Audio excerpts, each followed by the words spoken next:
Bon mercredi à tous. Belle journée encore aujourd'hui, Max. On est rendu. L'été s'en vient. L'été s'en vient. Des bonnes nouvelles de notre gouvernement hier qui dit qu'on devrait tous avoir une dose le 24 juin. Ouais, Écoute, ça sent le baseball à plein nez. Ça sent la belle saison. Maxime Lamarche, je ne voudrais pas que j'aille si loin que ça, mais ça sent bon. ouais, c'est ça, c'est ça. Nous autres, on peut se le permettre, là. Max, il peut garder, il peut rester ses breaks un peu, mais nous autres, on a le Ouais. droit. Nous autres, on est prêts. Droit Max, devant, comme ils disent. Max, vous avez eu un bon show lundi en mon absence. En partant, je veux remercier Vanessa de m'avoir remplacé. Euh, Comme la première fois, ça a été top shape. On a même battu des records de code d'écoute en live. Fait que, tu sais, ça veut Ouais. tout dire. T'as-tu pris des notes? C'est ça. J'ai pris des notes, là. Je vais essayer de faire mieux aujourd'hui, là.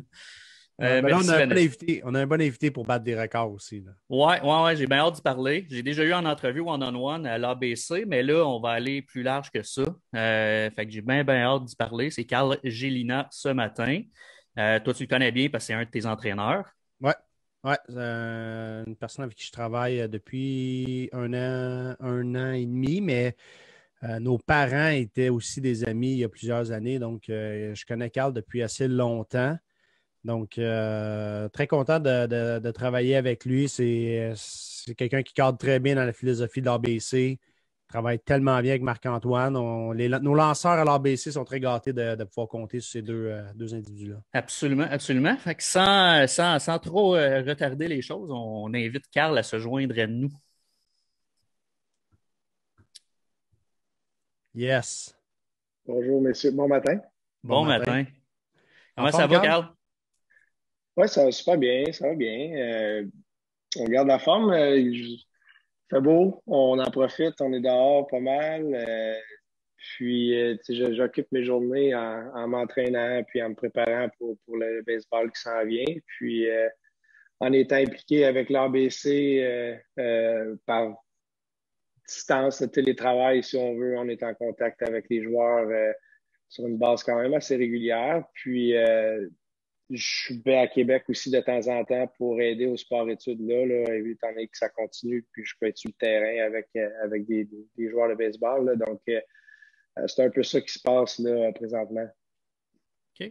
Hey Carl, j'ai fait la publicité pour annoncer que tu t'en venais au show, puis ça m'a fait rire parce que dans l'annonce, Marc a été repêché par les Angels d'Anaheim.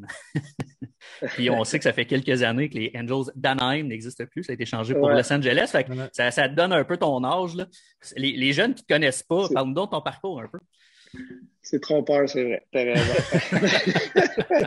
Ah, ça me rajeunit pas. Mon parcours, ben écoute, moi, depuis que je suis tout petit, là, moi, le baseball, ça a été une passion. Là, tu sais, je vais aller aussi loin que dès que j'étais capable de m'élancer puis lancer une balle, là, c'est tout ce que je faisais un petit peu de ma vie. Là. Mon père a joué au baseball professionnel aussi avec les Pirates. Donc, tout jeune, j'ai eu cette piqûre-là.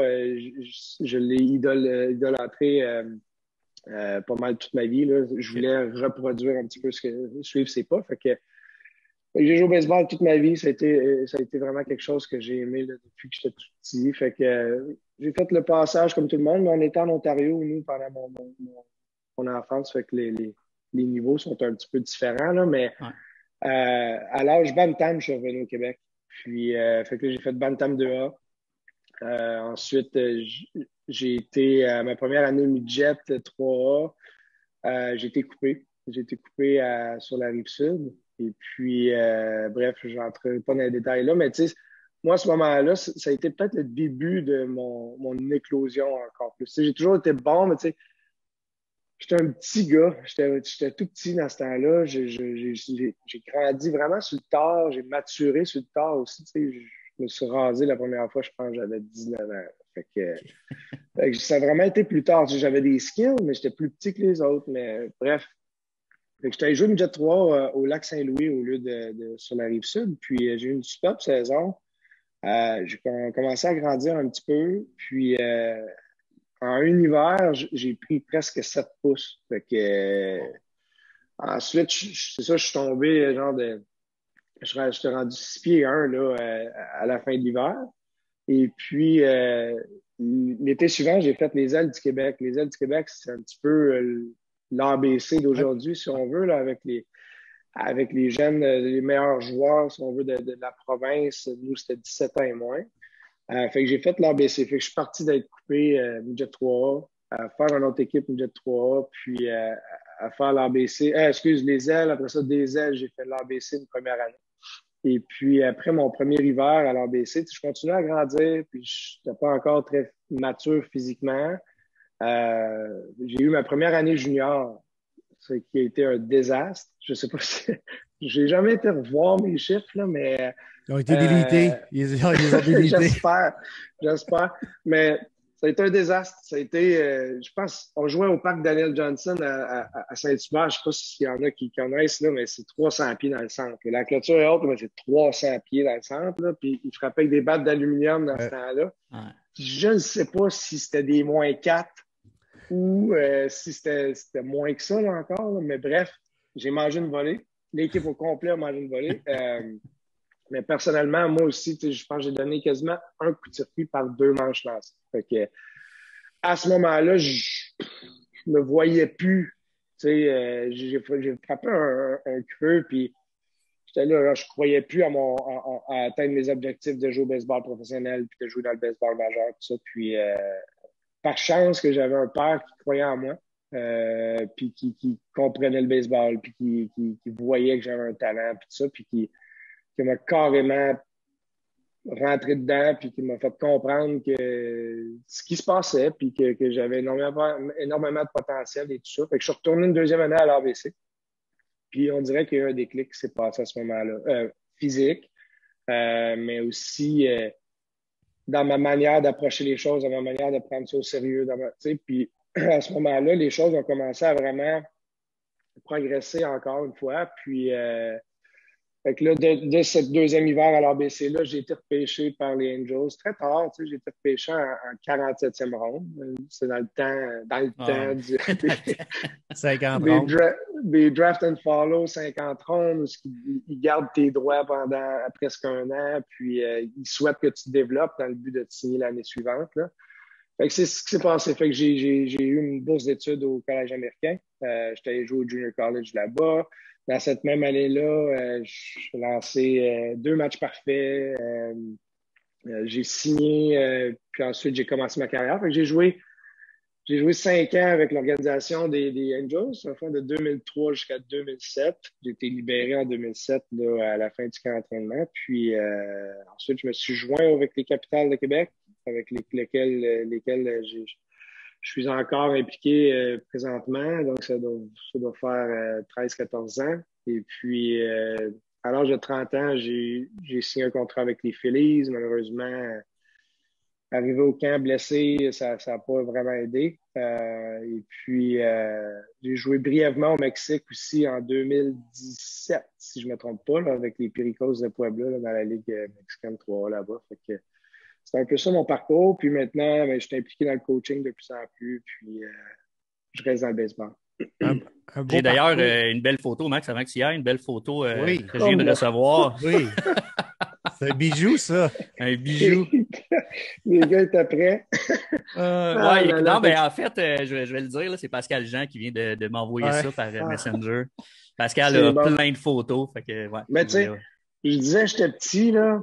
Mais il faut comprendre que mon père est 6 pieds 8 aussi. Fait que j'ai l'air encore plus minuscule là-dessus, mais ça te donne une idée à quel point je sais pas j'avais quel âge, par exemple, là-dessus, mais on était au Québec. Fait que j'étais midget 3, je pense. J'ai l'air d'un enfant de 12-13 ans. Là, fait que, mais c'est là que je m'en allais. On parlait t'as parlé de poussée de croissance, tout ça. Le monde doit savoir que Marc, ton père, c'est 6 et 8, c'est très grand. Puis des fois, la dernière fois que je l'ai vu, il était assis au parc à Hansik, puis quand il s'est levé, là, le temps qu'il se déplie, là, hey, j'étais petit, j'étais un 5 et 9, moi, je le regardais de bas.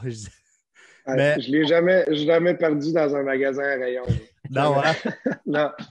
Mais on parle de sport, on parle de ta passion, tu t'es toujours accroché. Bon, tu as eu des embûches, ça fait la personne que tu es aujourd'hui, mais moi, ce que je veux savoir, c'est d'où vient cette passion pour le sport, autant pour toi que pour ton frère Eric, qui est un choix de deuxième ronde des Devils du New Jersey, qui joue encore en Suède, puis qui a peut-être une shot de revenir pour la Ligue nationale. Ouais. Je vais te laisser nommer le nom de l'équipe en Suède, là, je ne suis pas trop sûr de comment dire. Ton père, Ton père qui a eu une grande carrière aussi pendant 6 ans, je pense, dans les ligues mineures à Pittsburgh. Ça vient de où cette passion-là pour le sport puis qui fait que vous engrangez là-dedans pas mal? Je dois dire on a été chanceux d'avoir une génétique comme ça, là, honnêtement. La famille Gélina, là, du côté de mon père, c'est toutes des pièces. Là. Tu sais, notre oncle a joué à NCAA football division 1 avec les Alouettes puis les Tiger Cats Hamilton aussi. Puis, tu sais, c'est toutes des pièces. Puis là, j'ai des tantes, sont toutes 5 et 11 ou 6 pieds 1. Puis notre grand-mère était 6 pieds 1, notre grand-père 6 pieds 4. Tu sais, c'est tous des géants. Là. Tu sais, ils sont tous très grands. Fait que je pense qu'on a été génétiquement doué, pas doué, mais on était chanceux d'avoir cette génétique-là à la base. Puis, d'avoir notre père qui a passé par là, moi qui ai eu cette piqûre-là très jeune de vouloir suivre ses traces. Puis, il m'a jamais forcé. Là, on n'a jamais été forcé à faire ça chez nous, mais si on voulait jouer à des sports de haut niveau qui coûtaient de l'argent et qui demandaient du temps à nos parents, il nous demandait une implication. Il nous demandait si on est pour le faire, si on est pour dépenser de l'argent et prendre du temps pour vous, ben on veut que vous vous impliquiez puis que vous travailliez fort puis que vous mettez les efforts qui comptent. Il dit sinon, nous, ça ne me dérange pas. On va aller jouer des niveaux inférieurs. Fait que sans nous mettre de la pression, il nous a fait rapidement comprendre que si on veut faire ça, il fallait qu'on démontre qu'on prenait ça au sérieux. Puis de prendre les choses au sérieux à un jeune âge, je pense, c'est plutôt que tu le fais, mieux c'est. Tantôt, j'ai dit que je les ai repris au sérieux un petit peu plus, mais je les prenais au sérieux, mais jamais autant au sérieux qu'à partir de ce moment-là. Puis, une fois que tu comprends ça, mais chez nous, ça n'a pas été forcé du tout, mais ça a été encouragé, puis appuyé. Puis, mon frère est arrivé 8 ans en arrière de moi, fait que j'étais quand même avancé dans le sport, fait qu'il voyait bien que son grand frère réussissait, jouer au hockey aussi dans ce temps-là aussi. Fait que pour lui, ça a naturellement été, je veux faire ça, moi aussi. Il n'a pas joué longtemps au baseball, là, par exemple. Là, pardon, je vais toucher, là. Mais rapidement, lui, il s'est investi dans le hockey, puis il avait un talent qui était dur à cacher au hockey aussi. C'était naturel, là, son Mais toi aussi, tu as un talent au hockey. Tu n'as pas fait la série Montréal-Québec ou J'ai fait ça 2009, 2010. C'était la première édition. Mais j'ai joué au hockey. J'ai joué au hockey jusqu'à ma deuxième année Bantam. Puis après ça, il fallait que je fasse un choix. Là, à ce moment-là, je pense que j'aimais les deux autant, mais j'avais plus une capacité de. J'étais plus doué au baseball qu'au hockey. Puis j'étais plus petit, tu sais. Au hockey, plus tard, j'ai grandi. Ça aurait peut-être été différent, là, mais on ne saura jamais. Série Montréal-Québec, c'est vraiment intéressant, ça. Par exemple, je ne me rappelais pas que tu avais été là-dedans, mais ça a été quelque chose là, quand même. Là. C'était vraiment cool comme expérience. C'est tout du monde du milieu du hockey ou presque. Là. Moi, je connaissais le milieu du hockey à cause de mon frère, mais dans ce temps-là, lui, il jouait juste junior. Mais là, je ne savais pas dans quoi je m'embarquais, puis je vais l'essayer pour le fun. Finalement, je passe à travers tout ça, puis je me débrouille au hockey, puis si tu m'évalues pas trop longtemps, peut-être que tu me trouves bon. Fait que, si je connais une bonne game, je peux être bon, des fois je peux être mauvais, mais j'ai des skills, ça, je me débrouille. Fait que je m'étais faufilé là-dedans, mais la chose que je savais pas, là, c'est que je jouais au baseball, tu sais, fait que c'était dans mon off-season, tout ça, fait que une demi-heure avant le premier match, ils nous donnent les règlements, puis ils nous disent, fait que finalement, c'est contact. Là, je peux pas me blesser, moi, là, tu sais, fait que j'ai su une demi-heure avant tout ça, avoir su dès le début que ça allait être contact, sûrement que je m'inscris même pas aux auditions, ces affaires-là, mais bref, ça a été une belle expérience, là. Au début, je trouvais que ça allait vite, là. Ça allait vite. J'ai joué à l'attaque toute ma vie, puis là, je me suis présenté là-bas comme défenseur parce que je trouvais que ça allait être plus safe, tu sais. Puis, fait que là, jouer ta position defense, pis ça, les systèmes de jeu, dans le temps, on n'avait pas de système de jeu, là. Fait que, bref, ça a été un petit ajustement, là, ça allait vite, tout ça, puis ça durait 10 semaines, puis tu sais, t'es sur la glace presque à tous les jours. Fait que, après 4 semaines, là, je te dirais que j'ai commencé à avoir vraiment du plaisir à suivre la game, tu sais, à embarquer là-dedans. C'était Michel Bergeron, ton coach, hein? Oui, et il a coaché un ou deux matchs. Ah, c'est vrai. Jusqu'à Ron Fournier, là. je pense qu'il y a eu des genres de petits troubles de santé, de stress, je ne sais pas trop quoi. Puis c'est Bob Hartley qui est venu prendre sa place. Et Michel, il a quitté après l'événement avec Ron Fournier, ça, non? Ah, c'est Il me semble ça. que c'est Ouais, ça qui a ouais, comme ouais. fait exploser la chose, là. Les deux se Ouais, sont comme pognés, puis je pense que. Ouais. c'est ça. Puis je ne sais pas s'ils l'ont tassé, la production, ou je ne sais pas il était encore impliqué, il était toujours là, Michel Pareil, mais celui qui lidait tout ça après, c'était Bob Hartley. Ouais, quand même. Puis l'affaire avec Brisebois était. Ouais, c'est ça, c'était fou, Ouais. ça. Un fan de baseball, Bob, c'est un fan de baseball, puis c'est un chic type. J'ai Ah adoré ouais? l'expérience. Ouais. Carl, tantôt, tu parlais des Gélinas qui ont le physique, tout ça. Côté mental, ça ressemble à quoi? Ça a-tu été quelque chose de plus difficile ou c'est quelque chose que vous avez vous êtes très fort entre les oreilles aussi? Euh, on réussit à dealer avec la pression, mettons. Moi, en tout cas, je parle pour moi, quand ça compte plus, on dirait que c'est là que je deviens mon meilleur. Tu sais. Fait OK. que mon défi à moi, ça a été de. Tu sais, pour Max, tu me connais, là, je suis relax, je suis easygoing. Des fois, tu sais, je peux tomber sur le cruise control lors d'un match si on a trop une grande avance ou si je suis dans le bas du line-up puis que je me dis, ah, ça va, tu sais. Mon défaut, souvent, ça a été de tomber un petit peu sur le cruise control, mais avec des matchs hyper importants où c'est un must-win ou un match pivot là, dans une série, tout ça, là, donnez-moi la balle. Moi, c'est des matchs comme ça que je veux avoir la balle. Fait que ça doit signifier qu'il y a quelque chose de fort ici entre les deux oreilles là, qui te permet d'élever ton niveau de jeu là, dans des situations importantes.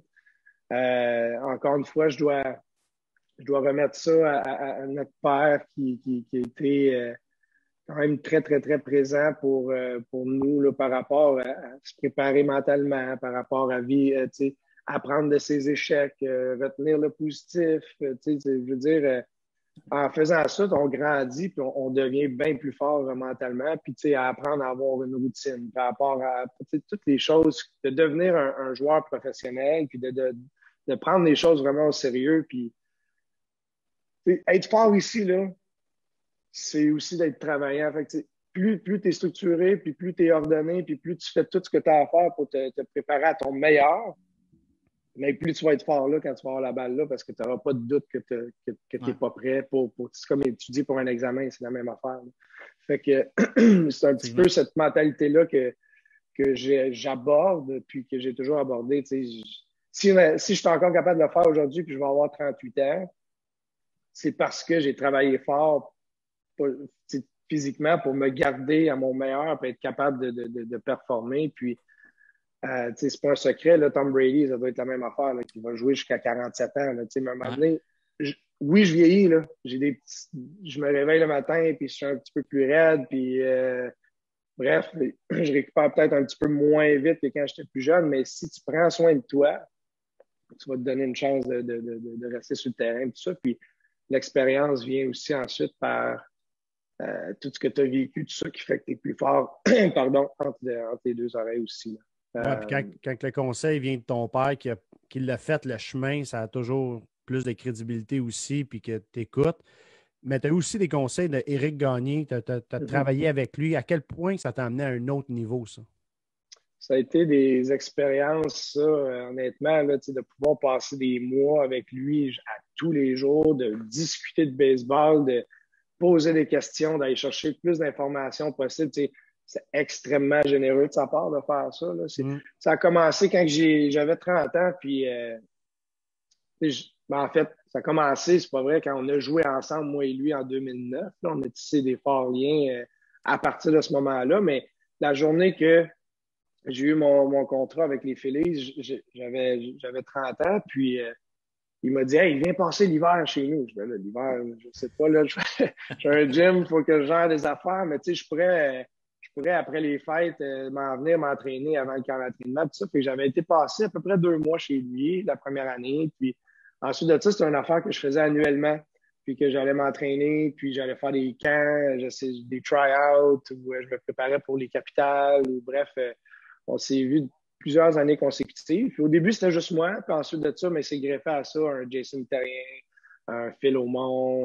Fait que c'est le fun d'Éric d'avoir ouvert son chez lui puis de vouloir redonner de même en demandant rien en retour. Là. Ça venait du cœur. Puis, fait que j'ai énormément appris de lui. Puis, tu sais, éthique de travail, je pensais que j'en avais une bonne, il y en avait une meilleure. Tu sais, fait que tu apprends à voir que les gars qui ont fait des choses spéciales, c'est parce que pour s'y rendre, ils ont fait des choses spéciales, tu sais, différentes des autres. Puis, oui, ils ont du talent indéniable, ça, c'est pas un doute, là, mais different breed, là, comme on dit en anglais, là, mais Eric, ça en est un. Puis, il m'a beaucoup appris à faire attention aux détails. Puis, chaque lancer, je dois être concentré à 100%. C'est pas juste de m'échauffer puis, OK, je me lousse le bras, c'est que je travaille sur quelque chose à chacun de mes lancers, puis j'essaie d'exécuter un lancer à la perfection à chacun de mes lancers. Puis cette espèce de manière de penser-là m'a amélioré énormément aussi, là, parce que tu perfectionnes ton art à chacun de tes lancers au lieu de dire, bon, ben là, c'est le temps de travailler sur quelque chose. Au contraire, la seconde que tu prends une balle, je suis en train de travailler sur quelque chose de précis à chacun des lancers. Carl, on a déjà atteint notre 20 minutes. As-tu encore quelques minutes pour nous? Ah, j'ai du temps, merci. Parfait, parfait. Parce que je trouve ça bien intéressant. Parle-nous un peu, parce que là, tu viens de raconter qu'Éric, t'en as des souvenirs dans ta carrière? Là? Y a-tu un moment marquant qui pop plus que les autres? Marquant. Ben, oui. Le plus proche que j'ai passé de lancer les majeurs, mettons. Okay. En 2006. En 2005, là, j'ai eu une saison quand même assez bonne là, dans les mineurs. J'avais joué dans le A-Fait dans le 3A cette année-là, puis j'avais gagné le lanceur de l'organisation annuelle. Tu sais, OK. Ils remettent un prix là, pour un prix. J'ai même pas eu de plaque, c'est juste une mention. Là. Fait que, bref, l'année suivante, au camp d'entraînement, j'ai un bon camp d'entraînement, mais tu sais, pour me récompenser pour ça, ils m'envoient avec l'équipe au Freeway Series. Fait que la série qui joue contre les Giants puis contre les Dodgers là, avant de débuter la saison. Fait que tu fais le tour des stades, les stades sont bondés de monde, puis fait que là, moi, je suis comme un invité avec le gros club là, pour ce voyage-là, comme type de récompense. Il y avait quelques prospects aussi avec moi là, lors du voyage, mais il y a un match en particulier. Moi, je savais là, que j'allais pas lancer pendant ce voyage-là. C'était plus pour vivre une expérience, puis je continuais à faire mes bullpens, ces trucs-là. Mais le dernier match de ce voyage-là, on était au Angel Stadium, puis on est en dernière manche, on part par un. Puis lead-off frappe un double. Fait que là, il y a un coureur au deuxième but, pas de retrait. Le téléphone sonne dans le bullpen, c'est Get Jelena ready. Fait que là, holy shit. Fait que là, c'est oh mon Dieu, on dirait là, tu perds tous tes repères. Puis fait que là, mes premiers lancers, je la rendais même pas au catcher. Ah ouais. À spiker, j'ai jamais spiké de fastball de ma vie, à part ces moments-là. Fait que là, c'est comme si tout d'un coup, là, tout ce que tu as fait pour te rendre à là, tu as comme oublié comment ça se passe. Tu perds des rapports avec 40 000 personnes. Puis, mais après 7-8 lancés, là, tu retrouves tes repères et tu as tellement d'adrénaline que la balle, elle shoot. On dirait que tu lances 100 000 à l'heure. Mais finalement, le gars s'est rendu jusqu'au troisième but. Puis on n'a jamais réussi à le faire scorer. Fait que si on égalisait le match, moi, j'allais en extra innings. Là. Mais ça a été le plus proche que j'ai passé de mettre les pieds puis affronter des big leaguers. Fait que pour moi, ça a été un élément marquant, mais tu sais, d'autres trucs, c'est que j'aime pas ça parler de ça, mais tu sais, c'est des trucs d'équipe, mais ça reste que j'ai eu la chance de gagner énormément de championnats dans ma carrière, puis tu sais, ils sont tous aussi spéciaux un que l'autre, tu sais, fait que avec les Capitals, on a gagné 5 en ligne, j'en ai gagné un 6e en 2017. Avec les Angels, j'en ai gagné un. Dans le junior, j'en ai gagné un. L'été passé, à cause de la pandémie, j'ai lancé senior, j'en ai gagné un. Tu sais, peu importe le niveau dans lequel tu joues, ce serait une ligue de bière de hockey jeudi soir de gagner un championnat, c'est le fun, tu sais. Fait que j'ai eu la chance dans ma carrière de gagner, tu sais, souvent, tu sais, presque presque 50% du temps avec les capitales, pareil, c'est quand même exceptionnel, là. Fait que, mais celui avec l'année d'Éric Gagné, Pierre-Luc Laforêt, toute cette année-là, là, c'est comme un petit peu plus spécial que les autres parce que, tu sais, la gang de Québécois qu'on avait cette année-là, c'était incroyable. Ça parlait français dans le locker room. C'est du jamais vu là, dans du baseball professionnel. Là. Fait que, mais c'est pas mal ces moments-là, je pense que je peux me rappeler. Sinon, les classiques, là, la journée que tu es repêché parce que c'est ton objectif puis c'est ton rêve. Ta première journée que tu mets le pied sur un terrain professionnel avec ton uniforme que tu as sur le dos, tu sais, quand tu signes ton contrat pro. Tu sais, tous ces trucs-là, là, ça a été des beaux moments. J'ai eu la chance d'avoir Éric Gagnon en entrevue dans un autre podcast, puis il nous avait parlé justement de cette année-là. Te rappelles-tu, toi, d'un party à Repentigny avec Bob Bissonnette et tout ça? Je pense que c'était pendant la nuit, là. Éric avait Ouais. c'est lui qui avait organisé ça. Il nous avait dit que c'était une belle soirée. Ouais, lui, Éric et sa famille, sa belle famille dans ce temps-là, ont un paintball à Repentigny. Je ne sais pas si ça existe Je encore, là, pense qu'il l'a mais pu, la les façon qu'il coups m'en de parlait. mille Ouais. ou une affaire de même. Ouais. Puis on avait été toute l'équipe, puis c'était cool au bout. Puis on avait passé la journée à jouer au paintball. Puis après ça, on avait fait un barbecue, un feu de camp. Puis Bob était là, il avait sa guitare, puis jouait des tunes pas mal toute la soirée. Puis après ça, tout le monde couchait là-bas là, dans des setups, soit dehors, dans des tentes ou bien dans... On avait un bus avec des lits, là, tout ça, là. 20 gars, ça brosse coucher dans un autobus, ça dort pas super bien. Fait que bref, ça a été une journée formidable. Puis, tu sais, le moment à l'entour du feu avec Bob qui jouait de la musique, là, ça, c'était magique. Quoi. Ouais, ça a dû, ça. Effectivement. Ouais, l'esprit d'équipe doit être différent aussi où il y a plein de Québécois, où ce que tout le monde travaille pour gagner, versus les filiales, où ce que tout le monde travaille pour passer au prochain niveau. Tu sais, c'est pas la même approche. Tu sais, j'imagine que tes championnats avec les capitales valent plus que tout ce que tu as vécu un peu dans les filiales par rapport à ça, j'imagine. Ouais, tu sais, le championnat dans les filiales, comme tu dis, Max, les filiales, là, tu joues au baseball pour toi. Tu joues pas au baseball pour l'équipe. L'important, tu te concentres sur toi, puis tu veux monter au plus vite, puis tu veux que tous ceux qui se battent contre toi, ben, tu souhaites qu'ils se plantent parce que toi, ça te fait mieux paraître. Fait que, c'est très, c'est malsain, tu sais. Fait que, mettons, on perd un match 3-1, mais que j'ai lancé 6 manches, j'ai donné un point, puis que c'est pas moi qui ai la décision, je suis content. Ouais, c'est ça. Tu comprends? Tu sais, à la fin de la game, je suis là, yeah. Tandis que je devrais être calé si on a perdu. Tu sais. Fait que, ben, ça, c'est la même affaire pour on perd, mettons, puis qu'il y a un gars qui est 4-4 avec 2 circuits, mais lui, il est heureux, là, tu sais, parce que lui, il a bien paru. Tu sais. Fait que, mais tandis qu'au baseball, dans le baseball professionnel indépendant, tu joues. Oui, les gars veulent tout repartir dans le baseball affilié, mais t'en as des selfish, don't get me wrong, mais tu sais, quand tu rentres dans un noyau où que tout le monde tire la couverte dans le même sens, puis que tu joues au baseball pour gagner un match, c'est totalement différent, là, ce que tu vis comme expérience. Puis, ironiquement parlant, tes chiffres sont meilleurs aussi quand tu arrêtes de jouer pour tes chiffres, tu sais. Tu joues au baseball pour gagner, mais tu consens que tu sacrifies un at-bat pour faire avancer un coureur, mais il va te revenir ce coup-là plus tard, ou tu sais, peu importe, là.